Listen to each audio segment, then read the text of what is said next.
আজকে সারাদিন বাইরে বৃষ্টি পড়ছে, তাই ভাবলাম যে নেভাল স্ট্রেট পেঁয়াজু বানাই।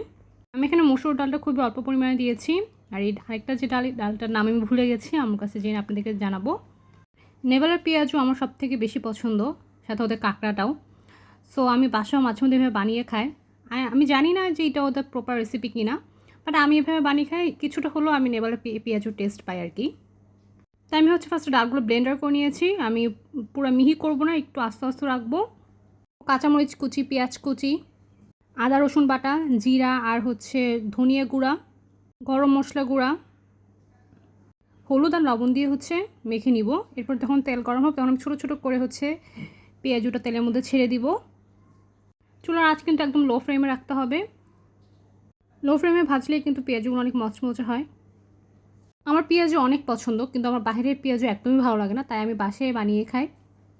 বাসায় বানানো পেঁয়াজুর টেস্ট আর বাইরের পেঁয়াজুর টেস্ট আকাশ পাতাল পার্থক্য। এই ঠান্ডা ওয়েদার সাথে মুচমুচে পেঁয়াজু আর চা বা কফি হলে কিন্তু একদম জমে যায় সন্ধ্যার নাস্তাটা। এই যে দেখুন পেঁয়াজুটা কত পরিমাণ ক্রিস্পি হয়েছে। আমি এমন পেঁয়াজু লাভার যে বড় পেঁয়াজুগুলো আমি একসাথে 10-12টা খেয়ে ফেলতে পারবো। আর এই ছোটো পেঁয়াজু যা আছে সব তো আমি খেয়ে ফেলছি। এই ছোটো পেঁয়াজু কিন্তু কাঁচা পেঁয়াজের সাথে বেশি মজা লাগে। নেভালে কিন্তু এভাবেই দেয়, কাঁচা পেঁয়াজ দিয়ে আর হালকা একটু বিট লবণ ছিটিয়ে দেয়।